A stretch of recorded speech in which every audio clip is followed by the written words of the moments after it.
la prochaine. Quelle prochaine?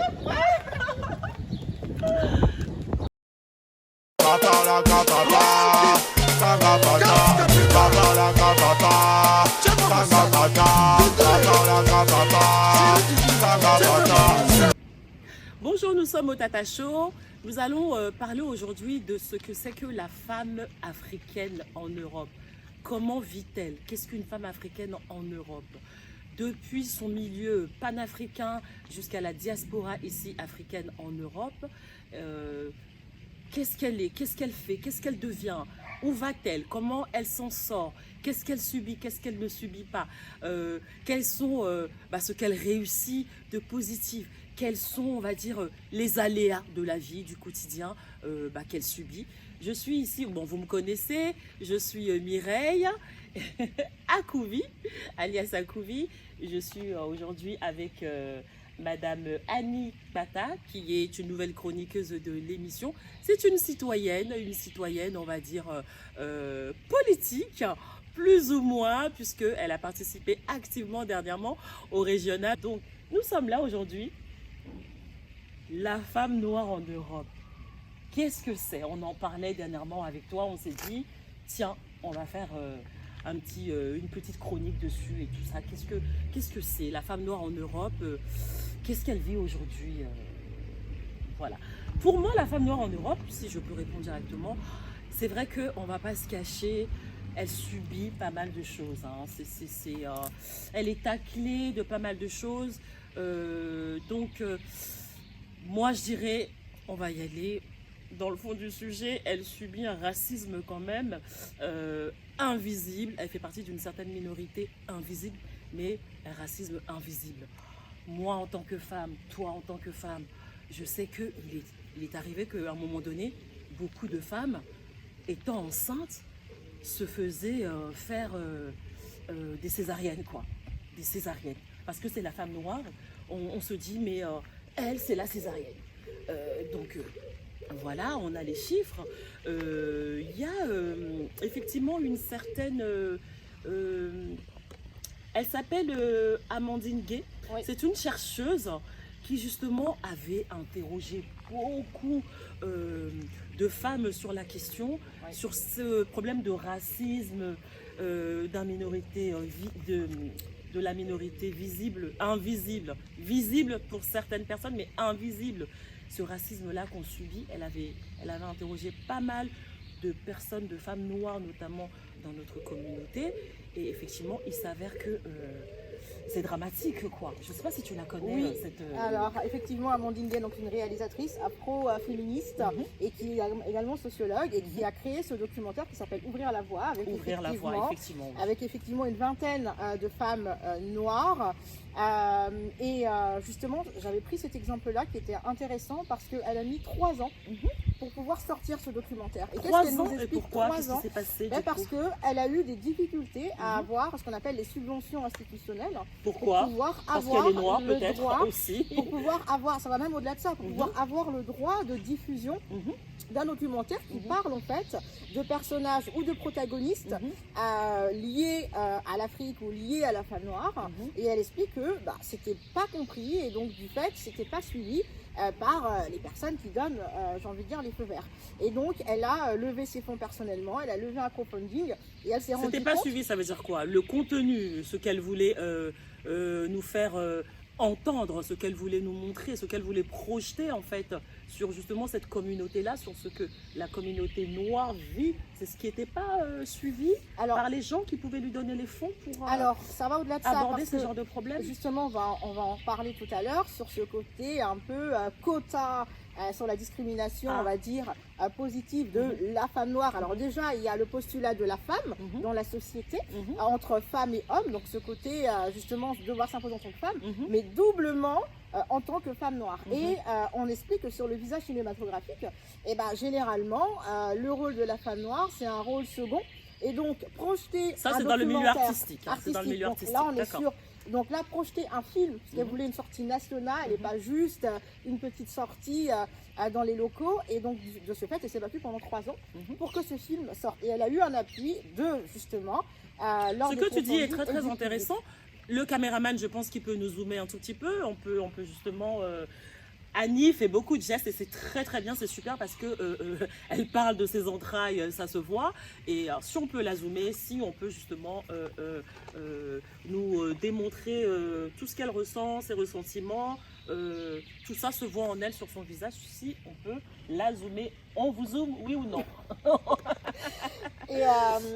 Et donc du coup, ce qu'elle dit, ce qu'elle raconte, c'est effectivement le parcours de femme noire, plutôt de la diaspora. Ça veut dire comment est-ce que tu es ancré sur ton parcours. Le cheminement, France, le cheminement ton cheminement de chez elle en Afrique voilà. pour venir ici. Et, mais ouais, je pense que la pour plupart, venir en Europe. voilà, la plupart des protagonistes sont des personnes qui ont vraiment une formation et un parcours de vie ici en France et qui donc ont un témoignage réel par rapport à la place de la femme noire en Europe, entre autres. La plupart des personnes qu'elle a interrogées, notamment parce qu'elle a interrogé beaucoup de personnes. Elle n'est pas allée dans la rue et puis interroger 2-3 personnes. C'est vraiment des témoignages assez précis. Donc que fait-elle cette femme noire quand elle arrive en Europe, en Afrique j'allais dire, quand elle arrive en Europe, que fait-elle? Comment elle essaie de s'en sortir en fait? Comment elle arrive à avoir confiance en elle et aller au bout de ses projets? Comment? Alors moi justement par rapport à ça, c'est que cette femme avant tout, elle arrive, elle voit qu'elle est dans une communauté européenne, donc des gens qui ne lui ressemblent pas, mais pour elle ça ne lui pose pas de problème. Mais le problème se pose vis-à-vis de l'autre côté. C'est-à-dire que les femmes blanches, ses copines blanches, ne s'identifient pas à elle tout simplement. C'est-à-dire que on trouve qu'elle est moins intelligente, on trouve qu'elle n'a pas les mêmes cheveux, elle n'a pas les mêmes vêtements, donc on la juge rapidement, on se dit, j'ai même entendu que une femme noire vaut 2 femmes européennes. C'est complètement absurde. Alors, ce qu'il y a dans ce regard important, c'est déjà de comprendre pourquoi est-ce qu'on estime qu'on a plus de chances en tant que déjà ressortissant de réussir en Europe. Ça, c'est déjà le premier postulat.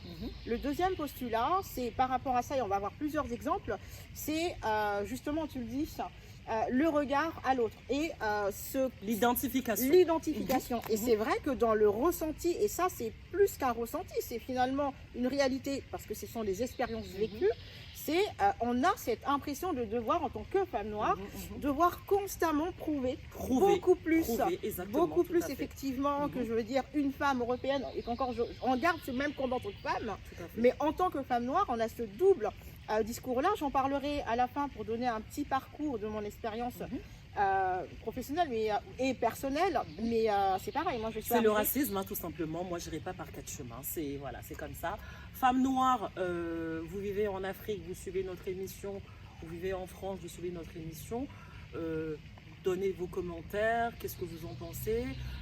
C'est vrai que le mot racisme est peut-être fort, mais ce qu'on subit, c'est quand même ça. En fait, le racisme, c'est quoi? C'est tu ne me ressembles pas, je ne te ressemble pas. Tu as une plus grosse... On peut être 2 personnes noires, on va être racistes l'une envers l'autre parce que tu as une plus grosse voiture que moi. Tu n'as pas ce que j'ai. C'est ça de base le racisme. Alors, je sais pas justement si on ne peut pas apporter des nuances. Alors, tu as donné cet exemple-là entre femmes déjà noires. Et il y a aussi des exemples de compétition déjà entre femmes. Ouais. Dans un milieu de femmes, dans le milieu du travail ou dans tout autre milieu. Le racisme peut être égal à compétition, à la compétition. Voilà, donc après, est-ce qu'on garde ce terme racisme en tout? Mais dans tous les cas, je pense qu'il y a ce niveau effectivement de compétition où tu arrives dans une place où on est complètement jugé sur tes compétences. Et encore. Et effectivement, tu parlais sur le niveau professionnel. Il y a une étude qui explique que, alors je reviendrai tout à l'heure, réalisée par Club du XXIe siècle, qui dit que moins d'1% des administrateurs du CAC 40 et des entreprises du SSBF sont d'origine non européenne. Et 99% des investisseurs sont des hommes entrepreneurs blancs. Donc comment est-ce que déjà toi tu arrives en tant que femme et en tant que femme non européenne à t'imposer dans ce milieu-là et avoir confiance en toi? Et le rapport au salaire, ça veut dire que là maintenant entre femmes, il peut y avoir une différence de salaire sur la même prestation, les mêmes compétences, un écart de 2 000 à 3 000 euros entre une compétence sur un même poste, une femme blanche et une femme noire. Et une femme issue de l'immigration, si on peut dire comme ça, parce qu'il y a aussi des maghrébines tout ce qui est Afrique, continent africain. Il y a aussi pas mal de maghrébines qui subissent tout ce que, voilà. Mais il existe aussi une vraie compétence aussi entre femmes et même entre femmes noires. Donc c'est pour ça que déjà, cette base au niveau, déjà que cette compétence existe, comme je l'ai dit tout à l'heure, entre femmes de la même communauté, alors encore plus maximisé quand effectivement on n'est pas, on ne se ressemble pas apparemment. Nous, les femmes noires, je pense qu'on n'a pas vraiment de problème avec ça. On est des citoyennes du monde, mais le problème se pose quand vous avez des regards qui sont portés sur vous négativement, quand on vous tire vers le bas, quand on vous fait comprendre que l'afro que vous avez porté n'est pas bienvenu dans la société. Vous ne pouvez pas, par exemple, venir dans la société dans laquelle vous travaillez avec certains vêtements parce que il y a un petit côté wax que vous avez en vous, de la confiance en soi quand on est noir et tout en Europe. On a justement des projets à réaliser ou des choses comme ça. Quand on se retrouve à être tiré vers le bas, alors avec des comparaisons complètement ridicules et absurdes, quand on nous appelle des petites gazelles par exemple, toujours le rapport avec l'animal, c'est-à-dire le rapport à une certaine non-intelligence en fait, on n'est pas rationnel du tout, voilà, c'est ce côté en fait, voilà, qui nous affecte un tout petit peu. On va t'appeler toi, voilà, la petite gazelle. Alors au niveau des super-héros, alors ce que j'ai remarqué, le Black Panther, mais bon, Captain America, il est appelé Captain America, pourquoi pas Captain Africa par exemple, voilà, on a Wonder Woman, on a des choses comme ça, on est toujours sexualisé, la femme noire elle est toujours sexualisée, elle est vue comme une tigresse, comme une petite panthère ou des choses comme ça, voilà, mais ce sont des choses qui nous tirent vers le bas parce que on est comparé finalement à des animaux, à des personnes qui n'ont pas de cerveau entre guillemets, vous m'excuserez le terme, mais bon, les tata chauds, c'est aussi ça, c'est aussi pas dénoncer, mais voilà, c'est confirmer ce qu'on vit, ce sont des témoignages, voilà, dites-nous ce que vous en pensez, et bon, c'est malheureux à dire, hein, Annie, Alors par rapport à ça, donc justement, on a la ministre Elisabeth Moreno, donc du gouvernement, qui avait fait ses vœux à la presse et qui demandait justement, ou qui proposait de mesurer la place des minorités dans l'entreprise. Donc mettre en place un indicateur. Tout à l'heure dans l'entreprise artistique, donc dans l'entreprise. Un index, voilà. Donc, comment est-ce qu'on peut arriver aujourd'hui à jauger les minorités? Donc, la question, c'est aujourd'hui, il y a quand même énormément de femmes brillantes noires. Il faut le dire, on a un vivier, un panel. On peut avoir des postes. On peut avoir des postes de responsabilité, mais la question c'est le pourcentage. On n'a pas suffisamment de place sur des hauts postes et de fonctions. Mais les femmes rationnelles existent. Important. Beaucoup de femmes rationnelles existent, dont on avait dit plusieurs exemples. Notre chère Maboula, qui est là, qui est justement a écrit un bouquin, elle est en quête d'identité, etc. Vous allez retrouver ce bouquin, vous tapez Maboula sur internet, sur Google justement, qui aborde avec un peu plus de précision, avec un peu plus d'immersion, de profondeur en fait dans tout ce que nous on vient de dire, parce qu'il faut savoir que c'est une femme qui a fait l'ENA, qui a fait HEC, qui a fait des études complètement voilà, elle est en immersion en fait dans le sujet parce qu'elle sait ce qu'elle dit, elle a les mots, elle a le vocabulaire, elle présente bien, elle a couché sur des supports, sur des livres, sur des bouquins, donc allez-y. Faites vos recherches, n'hésitez pas. Voilà, en complétant avec Maboula, on peut parler par exemple d'une Fatou Diome, on peut parler d'une Rokhaya Diallo. Rokhaya Diallo est journaliste, auteure, militante. Et ce qu'elle explique, Rokhaya, c'est qu'aujourd'hui, c'est vrai qu'on peut trouver des femmes journalistes noires qui présentent différents formats, mais qui ne sont pas éditorialistes. Ça veut dire qu'ils n'ont pas aujourd'hui la capacité de décision. Elle est devenue journaliste maintenant. Celle que tu as citée en dernier, là. Rokhaya ? Rokhaya, oui. Rokhaya, journaliste, où elle travaillait, par exemple, où elle a travaillé Canal+, RTL, Washington Post, mais elle a suivi des études à l'université, la Sorbonne, donc c'est pour montrer qu'on a quand même un parcours parfois assez élevé, mais c'est vraiment la minorité qui se retrouve sur des postes de décision ou rédactionnels sur un contenu, sur un programme. Je peux donner d'autres exemples, on a parlé tout à l'heure de politique. Je prends des exemples en politique comme Eugénie Ebouetel, Jeanne Vial qui étaient des figures de la résistance, femmes noires de la résistance en France et qui sont devenues parlementaires, qui sont devenues députés et sénatrices et qui ont défendu, qui ont continué à défendre effectivement la place des minorités sur les discriminations. Il y a pas mal de personnes qui défendent justement cette place de minorité. Tu as Valentine Auberti, bon, c'est une européenne justement. Je ne sais pas si tu connais la revue Mediapart. Oui. Mediapart, c'est une revue en fait qui dénonce bon, pas mal de choses voilà, qui sont en soum-soum plus ou moins. Et en fait, quand on parle de cette minorité invisible que nous sommes, tout ce que nous subissons, tout ce drame, on est complètement relayé au rang de 8 femmes de banlieue, femmes qui ont pris le bateau, elles ont traversé, elles sont arrivées là. Voilà, on est comparé comme ça, c'est complètement dramatique et tout. Et en fait, justement, sans parler de ça, la femme noire subit aussi des violences. Tu as les violences policières, tu as l'homme noir, effectivement, bon, qui fait partie de nous. Mais justement, quand je te parlais de Mediapart, tu as cette revue-là qui a dénoncé, il y a, comment ça s'appelle, quand tu entends bougnoul, nègre, fils de pute de juif, bougnoul, nègre, fils de pute de juif, vous regardez sur Google, vous allez voir qui c'est qui a dit ça.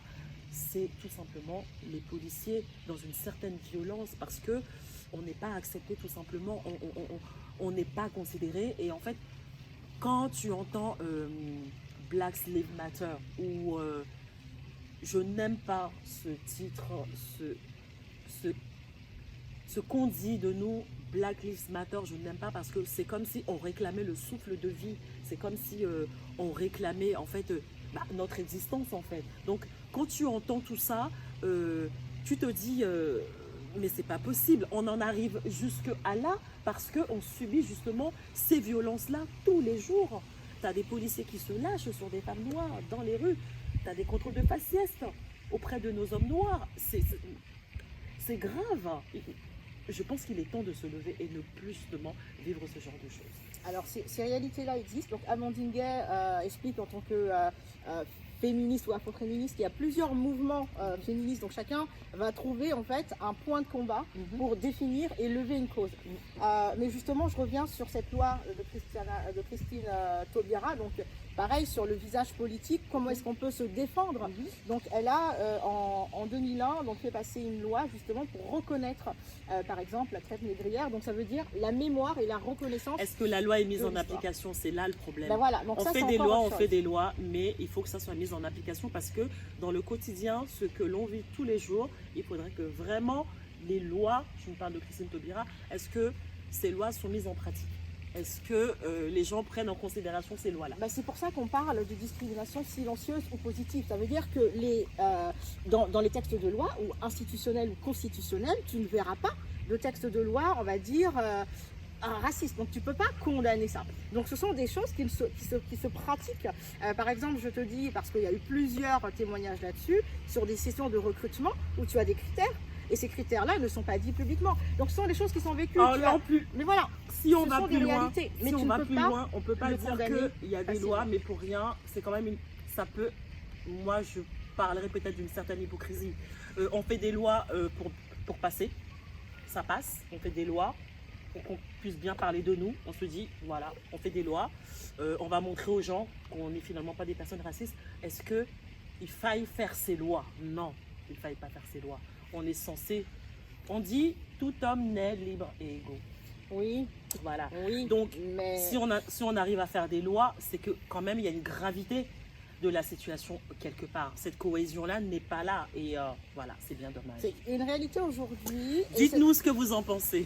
Cette réalité, elle est à commenter et certains parleront beaucoup de communautarisme en disant, voilà, vous vous levez pour la cause noire, mais comme d'autres peuvent se lever pour différentes causes. La question est, effectivement, à partir du moment où, et comme tu le dis, ces pratiques-là sont toujours d'actualité, on continuera effectivement à dénoncer. Mais sur le corps politique, je veux dire sur le visage politique, il y a très peu de femmes noires en politique. Donc j'ai cité Christine Taubira, comme aujourd'hui Daniel Obono. Les femmes noires en politique, quand elles arrivent, elles ne font pas long feu. Ça, c'est... Et elles souffrent aussi d'énormément d'insultes liées justement à la racialisation. Et ce qui n'est pas normal, parce que c'est quand même une haute fonction quand même de l'État. Et tu n'es pas... C'est à respecter. Voilà. C'est à respecter. Voilà. Parlons de notre journaliste, c'est un homme, Harry Roselmack. Alors, quand vous lisez des écrits d'Harry Roselmack, c'est triste. Quand il reçoit des lettres au niveau de sa boîte aux lettres, le traitant de tous les noms, à savoir qu'il n'a pas sa place là-bas. Notamment, on a notre ex Miss France Sonia Rolland qui a reçu dans sa boîte aux lettres tout simplement de la crotte. Je pense qu'à un moment donné, on doit se lever parce qu'on lui a fait comprendre qu'elle n'avait pas sa place en tant que femme noire pour représenter la population française. Tu parlais tout à l'heure en tant que Miss. Tu parlais tout à l'heure des oppressions ou ce que pouvait être subi sur les femmes. Il y a un terme qui revient souvent qu'on entend, c'est l'intersectionnalité. Donc l'intersectionnalité, c'est quoi? C'est une notion employée en sociologie et en réflexion politique qui désigne en fait la situation de personnes subissant multiples ou plusieurs formes de domination et de discrimination dans une Oui, mais c'est tout ce qu'on entend en ce moment, comment ça s'appelle, racialisation, communautarisme, ce que tu m'as dit tout à l'heure, en fait, le mot dont l'universalisme, tout ça. Donc non, c'est vrai que bon, ce sont des mots tendance, mais le véritable problème, le fond du problème est là aujourd'hui, à savoir la femme noire, elle doit se sentir libre, en confiance pour pouvoir avancer dans ce monde qui est l'Occident. Merci, nous avons fini notre émission. Dites-nous ce que vous en pensez et à la prochaine. C'était les Tata Show.